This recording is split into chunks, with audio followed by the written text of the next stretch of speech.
Aku kayak samar-samar tuh ngelihat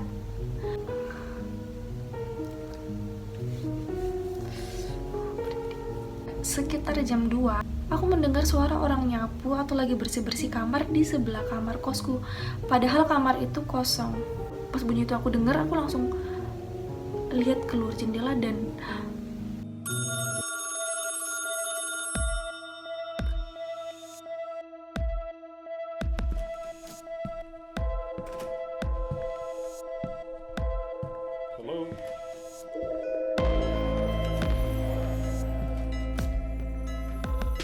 Hai semua, balik lagi sama aku Devi. Selamat datang di YouTube channel ini dan semoga kalian yang menonton video ini dalam keadaan sehat.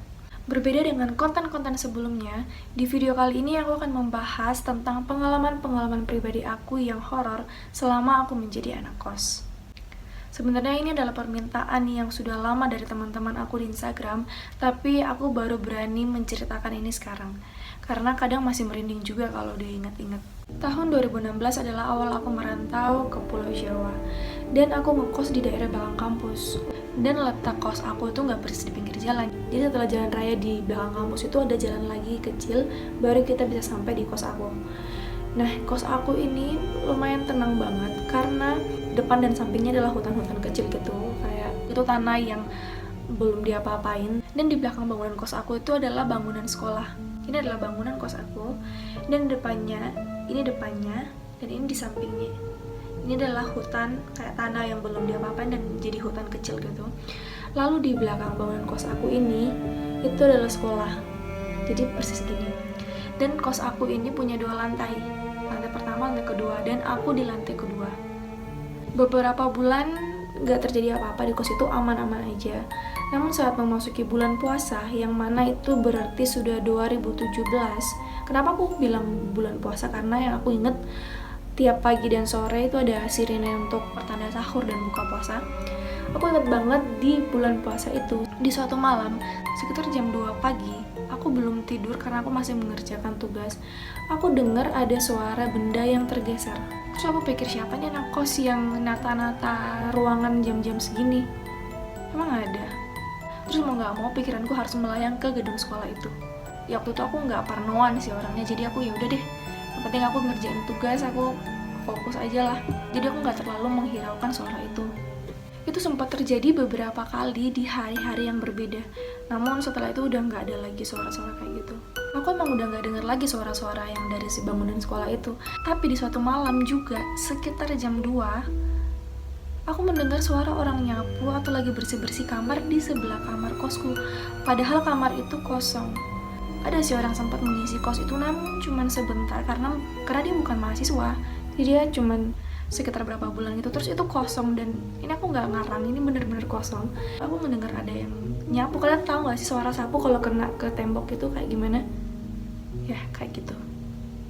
Lagi-lagi aku cuman berusaha untuk menghiraukan suara itu karena waktu itu aku emang nggak parnoan dan males untuk mikirin hal-hal itu gitu loh. Itu terjadi cuma 1 kali aja. Lalu kakak kos aku pindah ke sebelah kamar aku yang kosong ini, dan setelah itu nggak ada gangguan atau suara-suara apapun lagi. Jadi gimana menurut kalian? Apakah memang itu cuma suara-suara halusinasi efek aku begadang aja, atau emang ada yang rajin banget tuh nyapu di kamar itu?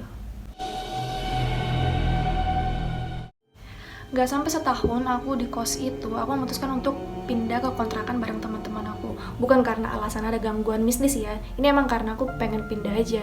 Jadi di kontrakan yang baru ini, aku sama teman-temanku, letaknya agak jauh dari kampus, dan letaknya sama kayak kos aku sebelumnya, yang mana itu dikelilingi oleh hutan-hutan. Bedanya kalau yang kontrakan aku ini, hutannya tuh lebih luas lagi, depan dan samping dan belakang, dan tetangga-tetangganya juga cuma sedikit gitu. Jadi ini kayak perumahan gitu, tapi perumahan yang sepi, bukan perumahan yang rumah-rumah mewah dan banyak tetangganya gitu loh. Ini sepi banget. Dan di kontrakan ini setiap jam 12:30 sampai jam 1 pagi selalu ada bunyi seperti ada batu yang dipukul-pukul ke pagar besi, jadi kayak teng teng teng teng. Dan itu hampir setiap hari, walaupun nggak yang udah kayak hari ini, besok, lusa, tapi hari ini mungkin nanti 2 hari lagi, terus besoknya, sering lah pokoknya.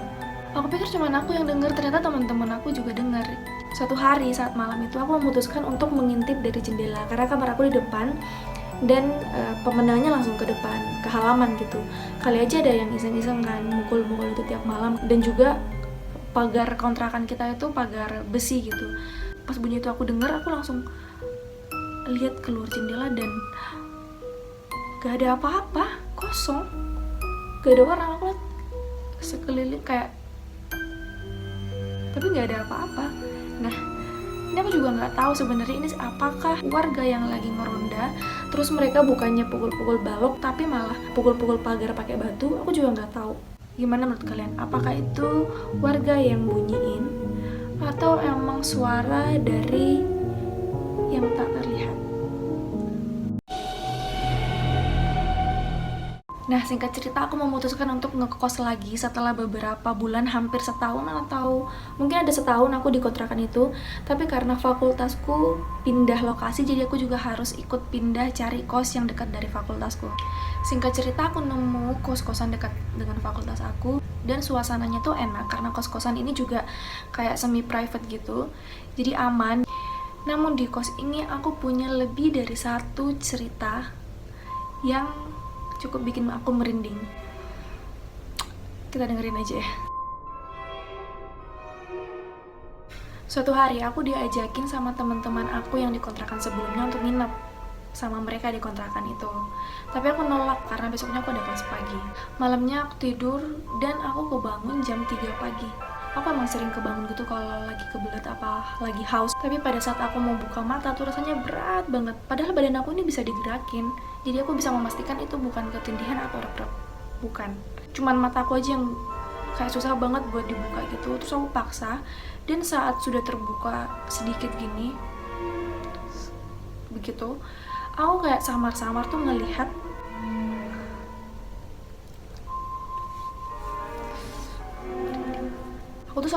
kayak ngelihat ada yang berdiri di pintu kamar aku pakai baju hitam dan tinggi banget, terus kurus, jadi aku nggak bisa lihat mukanya juga karena tinggi banget tuh. Aku masih merinding kalau setiap cerita ini apa ingetin, dan aku merinding gitu guys. Setelah melihat itu aku kaget, bener-bener yang kaget. Terus aku tarik selimut, aku paksa buat tidur lagi. Aku harus tidur lagi, aku batal deh ke kamar mandi tuh. Udah pokoknya aku harus paksa buat tidur. Dan akhirnya aku bisa tidur dan besok paginya bangun dengan seperti biasa. Namun aku nggak berani untuk matiin lampu lagi setelah itu kalau aku tidur. Padahal aku paling nggak bisa banget kalau lampu tuh nyala. Mau nggak mau harus aku tetap nyalain karena aku masih kepikiran dan aku masih takut banget. Hal selanjutnya dan masih di kos yang sama.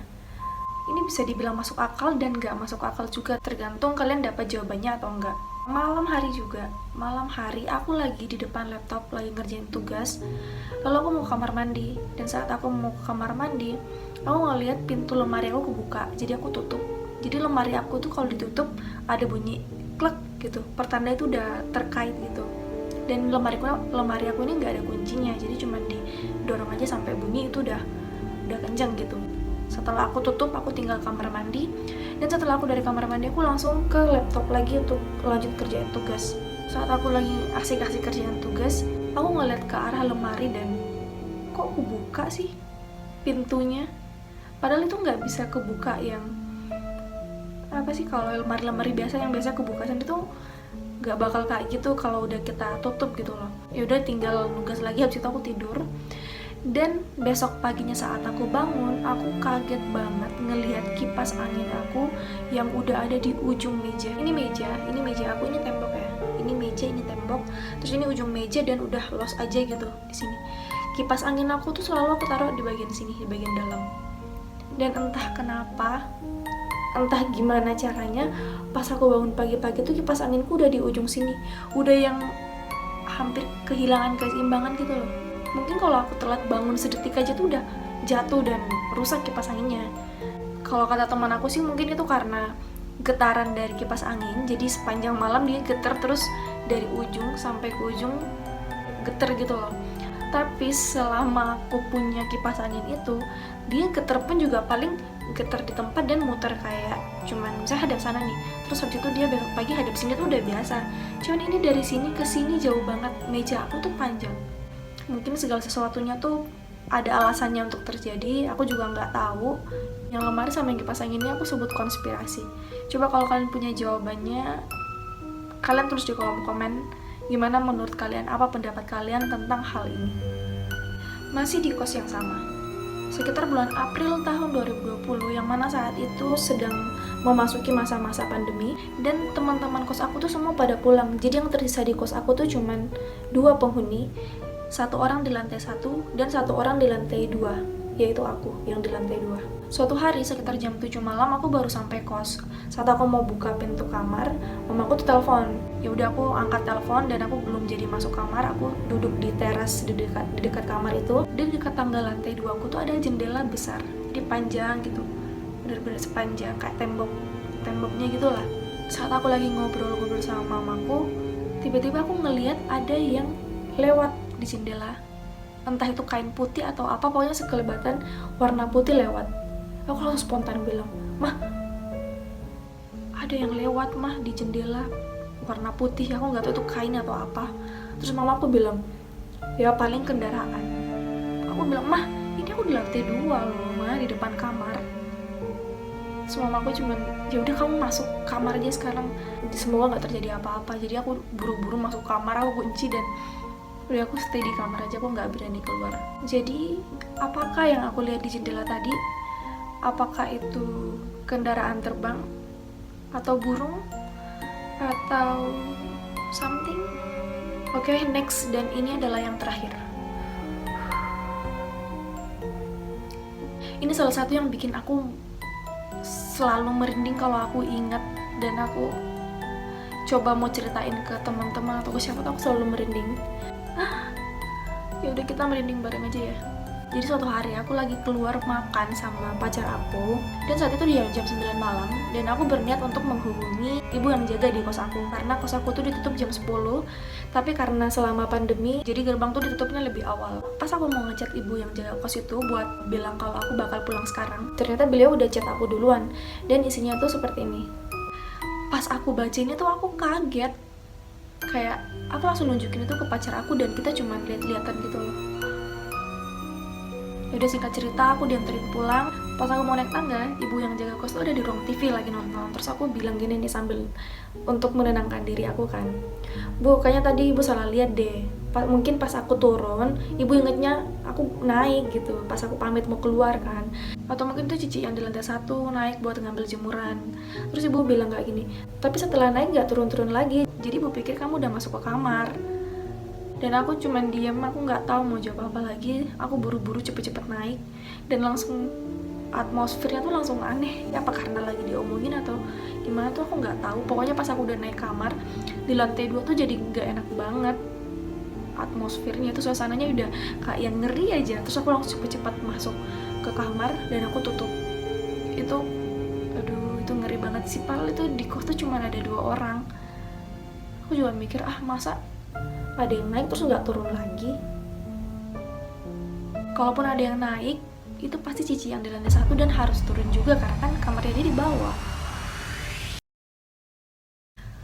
Akhirnya selesai juga. Benar-benar guys, ini aku tegang dan merinding. Jadi aku harus ngumpulin keberanian aku dulu untuk ceritain ini.